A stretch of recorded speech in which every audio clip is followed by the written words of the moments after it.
Hey guys, this is gamercal playing Diddy Racing, going straight into the trophy race over here, you know, wasting no time, because it's basically the same races as what we've already seen, but you have to do the trophy races as well, so yeah.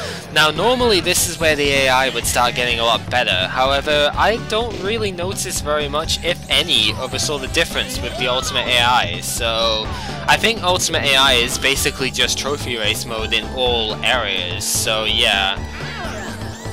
It's cool though, you know, nothing overly wrong with that if the AI is not that straightforward in the first. Wow, that was an incredible shot. I don't know who shot that, but that was great, and I managed to get 2 power-ups in one go there. That was also great. So let's just skip across here and get caught by a dinosaur, because there was absolutely no way I could get around that, but that's fine. No problem. Because we're gonna get ourselves rocket massive power anyway, so who really cares, you know? It's not as if I'm in any real danger of losing this at this point, so... I mean, you've already kind of seen it, you know that I'm more than capable of this one, so... nobody cares, right?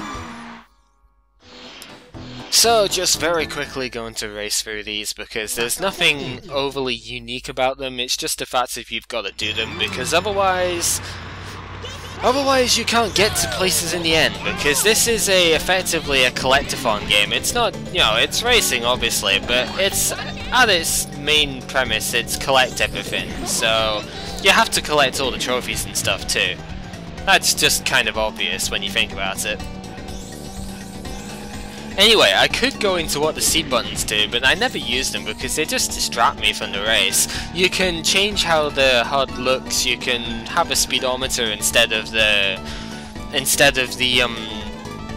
map that you have in that bottom corner, but why would you ever want that? I mean, seriously, the map is way too useful, and I just lost a booster there, but oh well. But yeah, map is definitely the item, not even the item, but the race thing of goodness to have, so I don't see why you would want to switch it off. You can zoom in and out of your character, I guess. If you don't like the default close-in view, you could make it further away, you know, just by hitting C up, which is, I guess, is kind of cool. Not really very helpful though. Also, I just completely boosted off into nowhere there. That was kind of stupid, but it doesn't matter. I think I'm a little bit too close to my guy now, actually. Yeah, that's why I don't tend to use the C button stuff at all. But yeah, C right lets you change the thing, and I guess that's about it, because C left doesn't do anything. I don't think C down does anything, so yeah. No, it does. It kind of it changes the alerts on the side, so I guess that's kind of something. You know how you get the turn alerts to tell you when turns are coming, but I never look at those anyways, so really, it doesn't make much of a difference. Anyway, Jungle Force is back again, so let's just go ahead and get ourselves some good speed boosting done in this one. You know, it's a fast course for the sake of it, and crash into a wall, because you know, it's a fast course, we've got to slow it down a little bit, right? Oh, it's all good. It really doesn't matter too much because I'm just gonna zip past him anyway, so who cares? And that's how you do it. Pretty straightforward, you know? So yeah, let's just actually get a proper way around it this time and not have to crash into a wall. You can get a really good boost if you kick off of the floor there, you know, the mound, which is always cool. And yeah, crash into one. I'm not always the best at controlling you know, speed boosting there, but it's generally something I can do. So sure, why the hell not? Anyway, easy first. There's nothing to talk about really in the trophy races. They're not special when you've done the silver coin challenge, you know. Of course, they would be special if I didn't have Ultimate AI on, but since I do, there's not a huge challenge in these.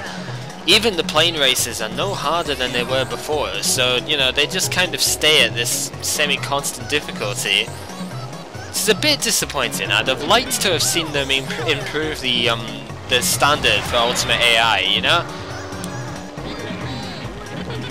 But it wasn't to be, and we just have to deal with what we've got, which what we've got is perfectly fine, so I'm not It's not as if I'm complaining that the thing is too easy, it's just that I played this so much that it becomes too easy, you know? Whoa, homing rocket. Wow, that somehow didn't hit me. Okay, I'm not gonna lie, I was expecting that to catch me out, but fair enough. Unlike Mario Kart, rockets and stuff like that are very, very difficult to avoid. I don't think, outside of a shield, I don't think I've ever found a solid way of getting away from homing rockets. So, you know, they are definitely dangerous if you hear one coming. And look at that, we're so far ahead of this now. And there are other things that you can do with the plane, but honestly, they're generally a waste of time. The only one I might use sometimes is the side somersault type of thing, but I'll show those off when I get a chance, you know. And look at that, we have a nice shiny trophy. It's Whizpig, apparently. I have no idea why he's a trophy for the place when, you know, he's the enemy, but hey, can't complain too much.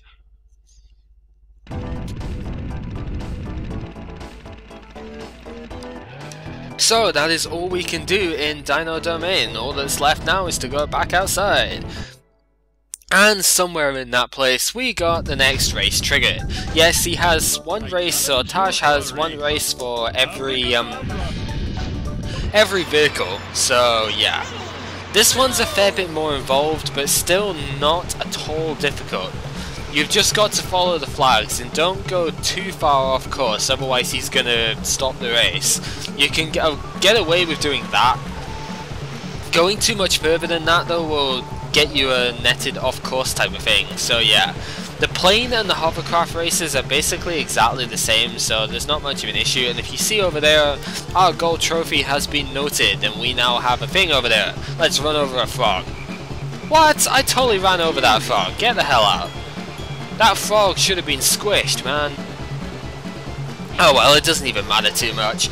Now, the hovercraft is very, very sensitive. It's a difficult thing to control if you're not used to it, but basically it's very easy to do a full 180 circle with this thing, and that will stop you dead. So really, be careful with it. Don't control, you know, don't turn too much, and it's generally okay. That frog did get squished though. I did hear the slight squelching sound of that one, so yeah. And look how far behind he is.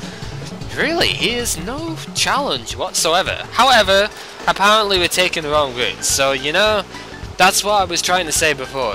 Don't go too far off course, otherwise he'll pull you back like that, and you basically got to redo the whole thing from scratch. Absolute pain in the ass, but you know, this is all just padding for the video apparently, because I'm not going into the next level after this, so yeah. Anyhow, challenge. We have to go ahead and do it again. Ugh, whatever. It's fine. He's just being a panicky old bastard because he was behind by like 10 seconds, so he's just being an old coot and herp it up, you went too far, you know. That's funny, I've not had that happen to me in ages, and that's the time I've gone the furthest, that's not even the time I've gone the furthest off course either, so I don't know what his problem was. He's just being a jerk, you know? But it's cool, you know, there's gotta be some failure in all of this, right? Anyway, didn't squash a frog, but that's fine because we're a turtle and it might have sounded weird if a turtle squashed a frog. I don't know what I'm trying to say at the moment, it's just kind of there. As always, right?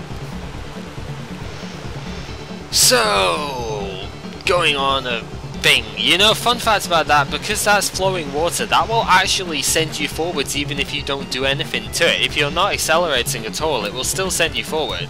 So, kinda weird. I guess what I could talk about, one thing that might be worth saying, you know, when I remember, is the differences in the characters. Most of the characters actually control pretty much exactly the same way. You know how Mario Kart usually has distinct differences between the races, but here, not quite so much. Most of them have got kind of average handling and decent top speed. The thing is, Tip Top and Pipsy have better handling and pretty much the same top speed. They might be very slightly slower, but they're generally the same speed, so they are pretty much the best characters outside of TT unlockable stuff. You've got Banjo, has really poor acceleration but has very good very good top speed, so if you needed to be a little bit faster and if you wanted to be more stable in the hovercraft, because you can see it turns very, very quickly, but if you wanted to be a bit more stable, he might be the one for you. But otherwise, yeah, there's not really very much point in using anybody except Tip Top and Pipsy, to be fair. Diddy is just about as good at handling, he's not too far away, and well, Crunch is absolutely horrible, don't ever use him. His acceleration is nothing, his handling is ridiculous, and he's just worthless, really. You'll find yourself brake turning around even the lightest of corners, it's crazy. Anyway, that will do for this level, this stage thing. What we're going to be doing next time is going into World 2, and to do that we need a plane. However, we're going to get the plane next time, because I don't really need to do that just now. So, this has been gamercal playing Diddy Kong Racing, and join me next time where we go do the next place. It's kind of cool. So yeah, see you guys later.